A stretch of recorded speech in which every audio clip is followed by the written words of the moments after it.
Bueno, ya estoy aquí en mi casa. Ahora ahora les quiero compartir otro tipo de temas que son también muy interesantes. Este, tengo, tengo varias anécdotas, de historias de terror. Aquí, por ejemplo, tengo una que les voy a compartir el día de hoy que dice así. Dice, era el año 1989. Yo tenía apenas 15 años y ya tenía un año deambulando y viviendo por las calles o en las calles de Caracas. A veces corría con suerte y podía quedarme en una pensión de mala muerte en el centro de Caracas. Otras tantas amanecía yo caminando o sentado o en los camiones durmiendo sentado en lo que durara el trayecto. ¿Por qué estaba en esa situación? Había tenido la mala suerte de pertenecer a una familia testigo de Jehová. Con 14 años me rebelé. No quería asistir a las reuniones y muchísimo menos predicar. Sentía un odio indescriptible hacia la organización. Perdón.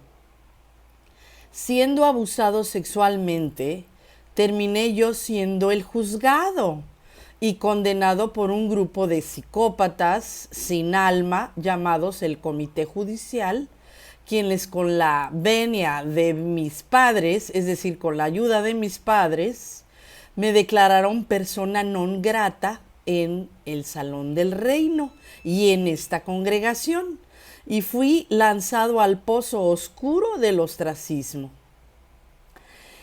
El altruismo cristiano de mi familia los llevó a echarme a la calle, ya que en mi casa se celebraba un estudio del libro y yo, siendo un mal ejemplo y una piedra de tropiezo, no debería seguir viviendo en esa casa en donde estaban mis padres y en donde se realizaban estas reuniones tan espirituales y teocráticas. Así fue lo que pasó y fue lo amoroso de mis padres. Ellos analizaron la Biblia y decidieron que yo no debía de estar viviendo con ellos y que ellos tampoco tenían por qué estarse interesando en mí. Podrán imaginar todas las atrocidades que puede vivir un niño de 14 años. Fíjese nada más, ¿eh? Un niño de 14 años solo en la calle. Además de sentirme culpable por todo o malo que me pasara, me mataba la vergüenza. O sea, imagínese un muchachito de 14 años que es reprendido y que es expulsado por sus papás por no querer seguir esta organización. Y entonces echarlo a la calle sin más ni más. Era un niño que quizás tenía un poquito más de independencia mental y que quería ser una persona feliz, pero que no quería estar siguiendo estos lineamientos y estas formas de pensar de una organización a la que él no quería. O sea, ¿por qué tienes que obligar a una persona? ¿Porque piensas que lo vas a salvar con la vara de la disciplina y con la expulsión? Lo que vas a hacer es arriesgarlo a que le pasen cosas terribles, abominaciones. Imagínese un muchacho, un niño de 14 años en la calle, todo el peligro que puede tener ahí, ¿eh? Seguimos leyendo, dice así. Aparte, claro, se sentía culpable, porque pues culpable del mismo de decir, hijo, ¿yo por qué estoy viviendo esta situación?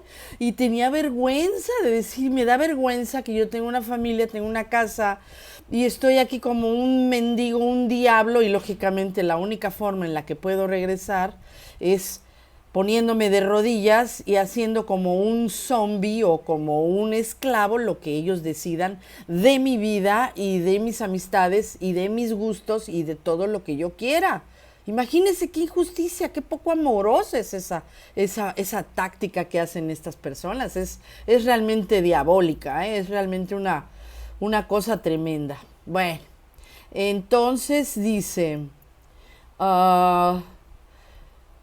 que a él le mataba pues la culpa, ¿no? La culpa personal, se sentía mal, no sabía exactamente por qué, porque un muchacho de 14 años también no, o sea, puedes tener esta decisión de no querer hacer algo que no te gusta, que no te interesa, pero no puedes tener la madurez suficiente como para decir, están abusando de mí, esto es algo que no debería, me voy a ir a las autoridades y me voy a emancipar, me voy a ir a pedir ayuda porque soy menor de edad, pero esa capacidad no la tienen los muchachos. Entonces dice, ese mismo año de 1989, un día el hambre me tenía al borde de la locura. Desesperado y con 3 días sin bañarme, fui a mi casa, a la casa materna, y al tocar el timbre me abre a la puerta un extraño, o me abre la puerta un extraño. Ay, hijo, les dije, a lo mejor ya se cambiaron de casa, ya no viven aquí. Este muchachito iba a pedir comida, fíjate nada más. Sorprendido pregunté que quién era, y me mira de arriba abajo y me devuelve la interrogante, como diciendo, ¿y tú quién eres? Con esas ínfulas. Le digo quién soy y me tranca la puerta y se dirige al interior a buscar a alguien de la casa.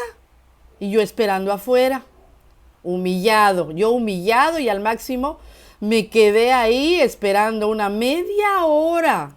Fíjense nada más. Ay, qué horror. El olor a carne asada llegaba desde el interior de la vivienda.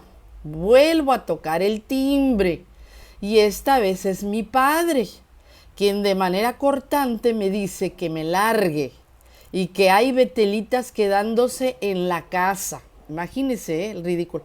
Vete de aquí porque tenemos gente importante en la casa, realmente gente que vale la pena. Fíjate nada más, por una asamblea y que yo no era bienvenido.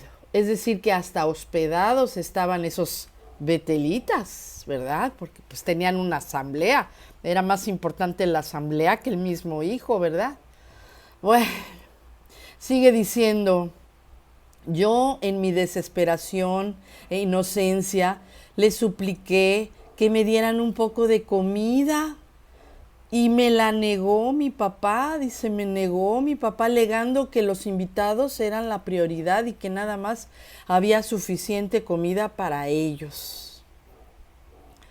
Ese día algo se rompió dentro de mí y nunca más ha sido reparado. En medio de mi llanto, imploré a Jehová un poco de compasión. Por supuesto que un ruego a un personaje que es imaginario y que es de una organización terrenal, egoísta, humana e imperfecta y sin amor, no iba a poder ayudarme nunca. No iba yo a poder tener respuesta. Esto fue exactamente el relato de este muchachito, no dice su nombre y no es necesario porque realmente estamos viendo pues un ejemplo así como muchos otros de la vida de los hermanos, de sus familias y del poco amor y de la poca cordura, del poco sentido o del nulo sentido común y sentido de amor a su propia sangre. Es una organización terrible y es una organización que pues le cambia la forma de pensar a sus siervos y que se necesita estar realmente ciego como para, y ahora sí como dice la canción, es ciego, sordo y mudo como para rechazar a tu hijo. Cuando nosotros vemos que en la misma Biblia existe la historia del hijo pródigo, en donde su padre lo ve regresar y su padre no le dijo, sáquenlo, no hay comida para él, al contrario, le hizo un gran banquete. Qué terrible, ¿verdad? Ese es el ejemplo inequívoco de que hacen exactamente lo contrario de la Biblia, de lo que está escrito en la Biblia. ¿Usted qué opina?